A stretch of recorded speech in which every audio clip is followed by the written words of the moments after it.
Si on a déjà entendu l'expression le Saint-Esprit et qu'on veut en savoir plus, par quoi on commence? Eh bien, on commence par la première page de la Bible, où le cadre d'avant la création est décrit comme chaotique et recouvert par les ténèbres.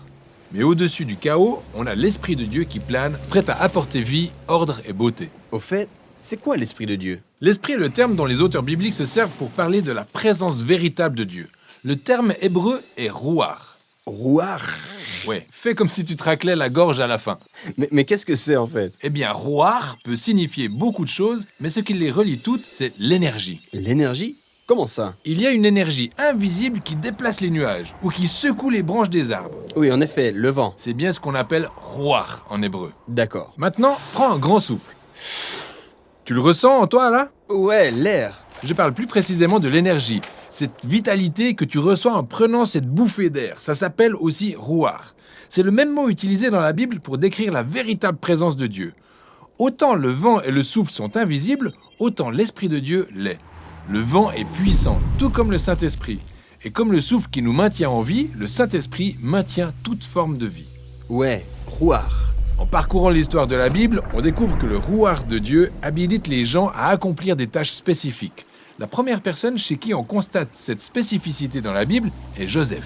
L'Esprit de Dieu lui donne la capacité de comprendre et d'interpréter des rêves. Ensuite, c'est un certain Betsalel, un artiste, qui en est investi. L'Esprit de Dieu le remplit de sagesse et d'autres aptitudes. Il est notamment doté d'un génie créatif pour réaliser de magnifiques œuvres dans le tabernacle. On voit aussi le rouar de Dieu habiliter une catégorie de personnes appelées les prophètes. Il leur donne la capacité de saisir l'ensemble du contexte historique de chaque événement selon la pensée de Dieu. Tout à fait. Et voici la lecture que font les prophètes de la situation du monde. Le rouar de Dieu a créé un monde vraiment magnifique. Mais en cédant au mal, les humains ont sombré dans l'injustice qui a engendré le chaos dans ce monde. Une nouvelle forme de chaos en somme. Exactement. Les prophètes ont déclaré que le Saint-Esprit viendrait comme dans Genèse 1, sauf que cette fois, il transformerait le cœur de l'homme pour l'habiliter à véritablement aimer Dieu et les autres. Comment se traduira ce nouvel acte de l'Esprit de Dieu? Eh bien, des siècles se sont écoulés et on découvre la personne de Jésus. Alors qu'il se fait baptiser dans les eaux du Jourdain, juste avant de débuter sa mission, on assiste à une scène extraordinaire.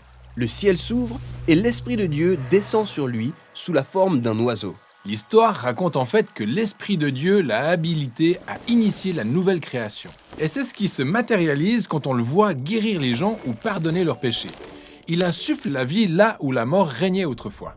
Dès lors, les chefs religieux s'opposent à Jésus et finissent par le faire tuer. Mais même dans cette tragédie, l'Esprit de Dieu est toujours à l'œuvre.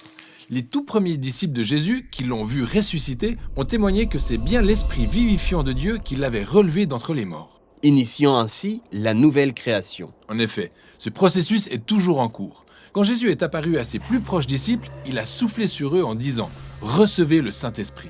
Et peu de temps après ça, l'Esprit est descendu puissamment sur eux tous pour les intégrer à la nouvelle création. Afin qu'ils répandent la bonne nouvelle et expérimentent une vie impulsée par le souffle et l'influence de l'Esprit de Dieu.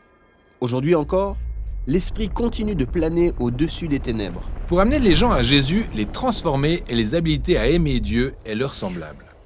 L'espérance chrétienne réside dans le fait que le Saint-Esprit rendra son œuvre parfaite. L'histoire de la Bible s'achève sur une vision d'une humanité nouvelle, vivant dans un monde nouveau totalement imprégné par l'amour et l'esprit vivifiant de Dieu.